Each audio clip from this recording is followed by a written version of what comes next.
Sherlock Holmes, Identity. My dear Watson, said Sherlock Holmes when we sat on either side of the fire in his house at Baker Street. Life is much stranger than anything which we could create. If we could see what is happening in every house we would see things which are absolutely unbelievable. Well, when I read police reports of the things that really happen in houses, the things described there are not very nice, I answered. This is because police reports do not contain enough details.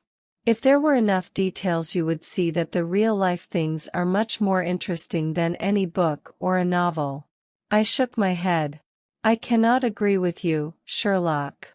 For example, if you have a look in today's newspaper you will see this.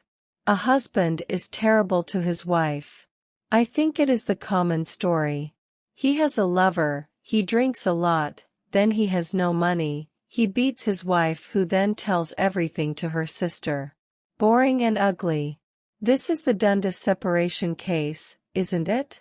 In fact I did some work in this case and I can tell you that the whole story was a bit different.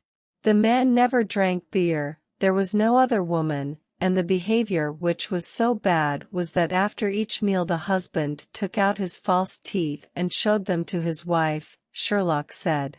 I wanted to stop arguing with Sherlock Holmes so I asked him, do you have any interesting case right now? Not really. There are 10 or 12 cases but none of them is of an interest. Usually the bigger the case the less interesting it is because they are usually very clear. But if I am not mistaken we will have a new client within a minute. He was standing at the window looking down into the boring London street now. When I looked over his shoulder I could see a large woman with a hat standing on the pavement. She was hesitating whether she should cross the street or not.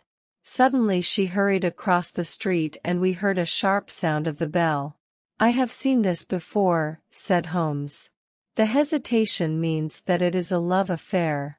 She would like advice but she's not sure if it is not too sensitive to tell anyone. As Sherlock spoke someone knocked on the door opened and the servant announced Miss Mary Sutherland. Sherlock Holmes welcomed her warmly, closed the door and she sat in an armchair. Don't you think, he said, that with your short eyes you shouldn't do so much typewriting? I did at first, she answered, but now I know where the letters are without looking. Then, she suddenly realized what she said and looked at Sherlock Holmes surprised. How do you know this? Never mind, said Sherlock laughing. It is my business to know things. Why else would you come to consult me? I came to you because Mrs. Etheridge told me how you found her husband easily when the police thought that he was dead. Oh, Mr. Holmes, I wish you would do the same for me. I'm not rich, but I have £100 a year. I will give it all to you if you find out what happened to Mr. Hosmer Angel. Why did you come in such a hurry? Mr. Holmes asked. Because Mr. Windibank, he's my father, laughed at me. He said he would not go to you or to the police. He repeated that no real crime happened. He must be your stepfather, because your names are not the same. Yes, he is my stepfather. I call him father, but it is a bit funny, because he is only 5 years older than me. And your mother is still alive? Sherlock asked. Yes, my mother is still alive and well. I wasn't really happy when she married again after my father's death. The man is 15 years younger than she. My father was a plumber and he had a nice business, but when my mother married Mr. Windibank he decided to sell the business.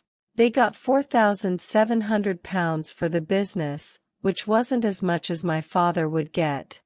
I thought that Sherlock Holmes wouldn't be interested in such a story, but he was listening with the greatest concentration. And your money, he asked, does it come from this business? No, sir. It was left to me by my uncle who lived in New Zealand. He left me £2,500, but I only get the interest, which is £100 a year. It is an extremely interesting case, said Holmes. Because you earn some money by typing and you have £100 a year, I think that you travel a little and enjoy your life. I think that a single lady can get £60 a year very well. I can survive on much less than £60, Mr. Holmes. But as long as I live at home I don't want to spend their money, so I give all the money to my family. Of course it is only until I get married. I understand your position very well, said Holmes. By the way, this is my friend, Dr. Watson, and you can say anything in front of him. Please could you tell us now about your connection with Mr. Hosmer Angel? Miss Sutherland turned red. I met him first at Plummer's Ball, she said.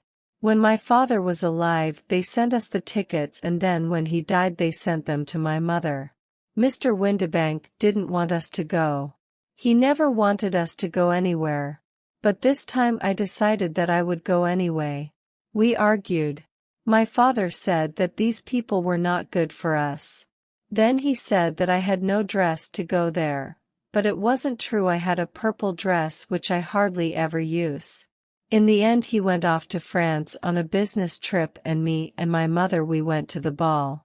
And I met Mr. Hosmer Angel there.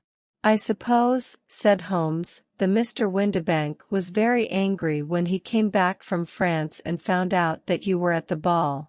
No, he was very good about it. He laughed and said that women always do what they want. I see. So you met a man called Mr. Hosmer Angel at the Plummer's Ball? Yes, sir. I met him that night and he came to our house the next day to ask if we got home safely. And after that we met twice for walks. But when my father came back home, and Mr. Hosmer Angel could not come to our house any more. Why not? Well, you know, my father didn't want me to have a boyfriend. He said that a woman should be happy in her own family. But I don't have my own family yet. What about Mr. Hosmer Angel? Did he try to see you? Holmes asked.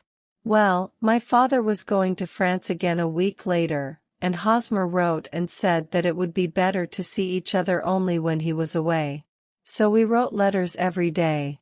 I always took them before my father could see them. Did you get engaged? Oh yes, Mr. Holmes. We were engaged after the first walk. Hosmer Angel was working in an office in Leadenhall Street and— Do you know the name of the office? That's the worst, Mr. Holmes, I don't. Where did he live? Holmes asked. He slept in the office. And you don't know the address? No, the only thing I know is that it was Leadenhall Street. Where did you send his letters then? I sent them to Leadenhall Street Post Office. They left them and the post office until Hosmer Angel came and asked for them. He said that if they were sent to his office everyone would laugh at him. So I suggested that they would typewrite them like he did and then Noon would know that the letters came from a woman, but he said that when I wrote them by hand they seemed more personal. That just shows how he loved me, Mr. Holmes. Yes, it is very interesting, said Holmes. I always say that these little things are the most important. Can you remember any other details about Mr. Hosmer Angel? He was very shy. We always walked in the evening because he didn't want people to see us. His voice was very weak because when he was young he had some problems with it. He was always dressed very well but his eyes were bad and he always wore sunglasses. Well, and what happened when Mr. Windibank, your stepfather, went back to France? Mr. Hosmer Angel came to our house again and said that we should get married before my father came back. He was really serious about that. He made me promise with my hands on the Bible that I should never look at any of the men if anything happened to him. My mother said that it was normal to make this promise because it showed my love. My mother liked Hosmer very much. Then we talked about the wedding. They wanted to have the wedding in a week. When I asked about my father they both said that we would tell him only when he came back from France after the wedding. I didn't like that, Mr. Holmes. That was why I wrote to my father to Bordeaux where his company has its French offices, but the letter came back on the morning of the wedding. So your father didn't read the letter? Yes, Mr. Holmes. He started his journey home before the letter arrived. Bad luck. So you had the wedding on Friday. Did you have it in a church? Yes, sir, but it was a very quiet wedding. We planned to get married in St. Saviour's Church near King's Cross and then to have breakfast in the St. Pancras Hotel. Hosmer came for us in a carriage. We sat down and he took another carriage. We got to the church first, but when his carriage arrived he didn't get out. When the driver looked into the carriage there was no one there. But he said that he saw him getting in the carriage. That was last Friday and I haven't heard from Hosmer Angel since.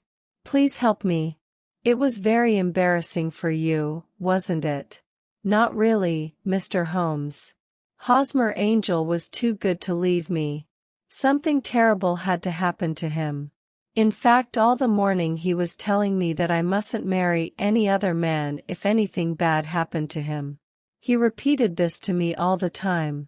It seemed strange at the time, but when I see what happened, it suddenly makes sense. Yes, it does. So you think that something terrible happened to him? Holmes asked. Yes. I believe that he had a feeling that something terrible would happen, and then it happened. And you have no idea what it could be? No. One more question. How did your mother take it? She was very angry and she said that I should never speak about it again. And your father? Did you tell him? Yes, and he believes that something terrible happened to Hosmer. Why else would he bring me to the doors of the church and then leave me? He had not borrowed any money or anything like this. Hosmer never took anything from me. But what happened? Why can't you arrive to me? It drives me mad. I can't sleep at night. She took a little handkerchief and started to cry. I will look into the case for you, said Holmes, and I am sure that I will find something. But I think that you should forget about Hosmer Angel, because I'm afraid he will not come back to your life. Then you don't think that they'll see him again? I'm afraid not. Then what happened to him? I will find out as soon as I can. But could you give me a clear description of him and any letters which he sent you? I put an advertisement in last Saturday's newspaper, she said. Here it is, and here I have 4 letters from him. Thank you. And your address? Number 31 Leon Place, Camberwell. And what is your father's business address? He works for Westhouse and Mark Bank. They sell wine and their address is Fenchurch Street. Thank you. You told me everything I need to know. Please, once again, try to forget about Hosmer Angel. Do not let this accident affect your life. You are very kind, Mr. Holmes, but I cannot forget him. I will never look at any other man. I will be ready if he ever comes back. Then she stood up and left. She promised to come back again whenever we might need her. Holmes sat quietly for a few minutes. Then he started smoking. Quite an interesting case, he said. There were several similar cases like this, for example in Andover in 1877 and in The Hague last year. It is an old idea, but there are 2 details which are new to me. But Holmes, how did you know that she was a typewritist and that she was short-sighted? I asked him. Elementary. If you had a look at her face you would see on her nose 2 marks from glasses. And then on her coat there were 2 lines near her elbows which suggested that she typed a lot. And I didn't notice that, I said, surprised. But what about Hosmer Angel? Let's have a look at the description. Can you read it for me? Holmes asked me. On the morning of the 14th a gentleman named Hosmer Angel disappeared. He was about 5 feet 7, strongly built, black hair, sunglasses and a mustache. His voice was weak. He was wearing a black coat and a black waistcoat, gold watch, and grey trousers. He is known to be employed in an office in Leadenhall Street. That's enough, said Holmes. Let's have a look at the letters, he continued. There is nothing strange in them. There is absolutely no clue in them to Mr. Angel. But there is one thing which is very interesting. There are typewritten, I said. Not only that, but they are not signed. The name is typewritten too. In fact, the fact that the letters are not signed is very important. I would say that it is all clear now. What? My dear friend, I am surprised that you cannot see it. Now I will write 2 letters which will finish the problem. One will be to a firm in the city and the other to the young lady's stepfather, Mr. Windibank. I will ask him if he could meet us here at 6 o'clock tomorrow evening. And now we can do nothing, until we get the answers. So I left him that evening, and I believed that the next evening I will see the solution. The next day I was really busy and I was able to come to Baker Street only a few minutes before 6 o'clock. When I came to Holmes' flat I found him alone sitting in an armchair. The smell in his flat told me that he was doing some chemical work before I came. Well, have you solved it? I asked as I came in. Yes. It was the disulfate of baryta. No, I mean the mystery. I cried. Oh, that one. There was never any mystery in the case, though as I said yesterday, some of the details are very interesting. But I am afraid that there is no way to punish the bad man. Who was he then, and why did he leave Miss Sutherland? Before Holmes managed to answer my question we heard a knock on the door. This is the girl's stepfather, Mr. James Windibank, said Holmes. He wrote to me and said that he would be here at 6. Come in. The man who entered was a middle-sized man, about 30 years old, clean-shaven, and he had a pair of big gray eyes. He sat down and put his hat on the table. Good evening, Mr. James Windibank, said Holmes. I think that this typewritten letter, in which you made an appointment with me for 6 o'clock, is from you? Yes, sir. I am afraid that I'm a little late. I'm sorry that Miss Sutherland has troubled to you about this little problem. I didn't want her to come here, but she's a little impulsive and sometimes she does what she wants. It was bad luck.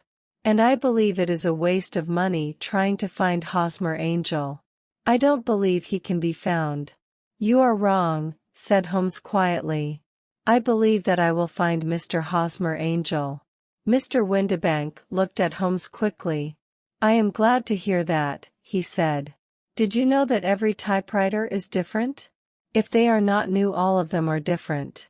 Some letters are and not absolutely clear, and some parts of some letters do not show. Did you notice that your typewriter has a little color above every E and a small defect in every R? There are 14 more things which it does, but they are not so clear. We write all our letters with this machine at the office, and the typewriter is a bit old, Mr. Windibank said. And now I will show you a very interesting thing, Mr. Windibank, Holmes continued.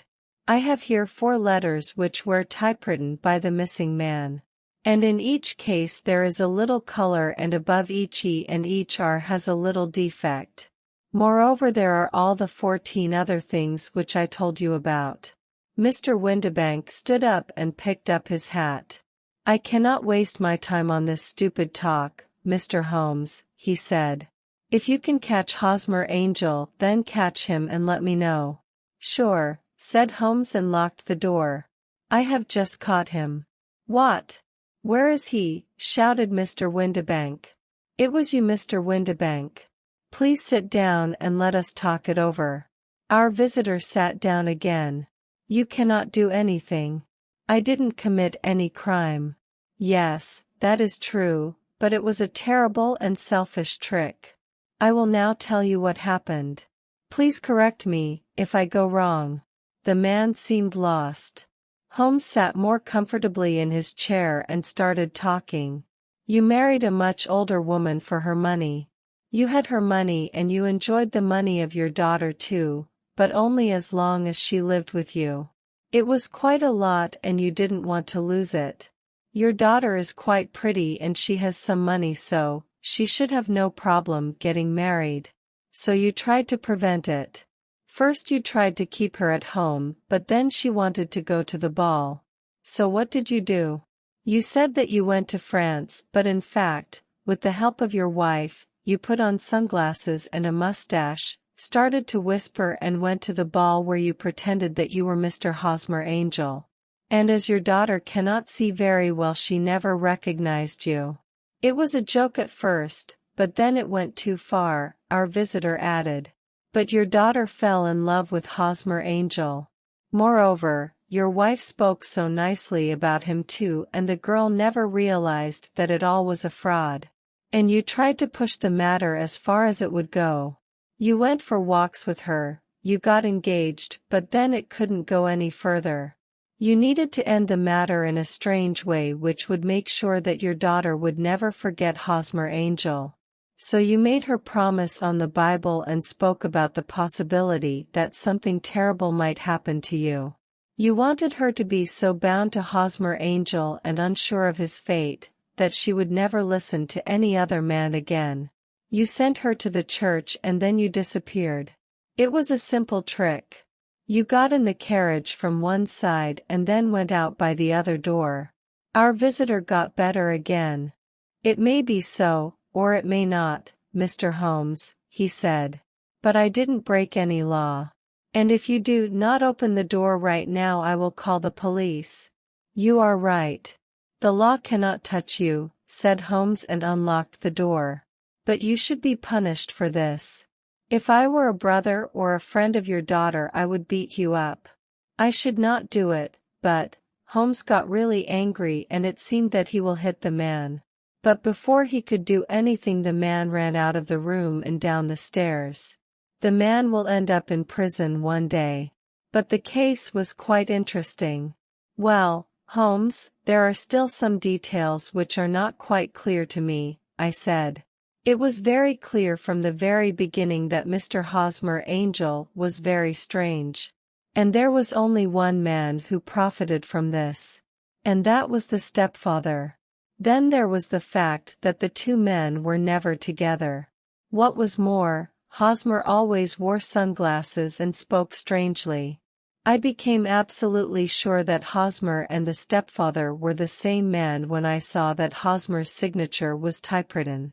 You see, the stepfather's handwriting was so familiar to the daughter that he couldn't risk signing the letters." "And how did you verify these facts?" "I sent a letter to Westhouse and Marbank and they told me that the stepfather was not in France at the time when he was supposed to be there." "And what about Miss Sutherland?" I asked Holmes. "If I tell her, she will not believe me. She will always believe that something terrible happened to Hosmer Angel. I cannot help her."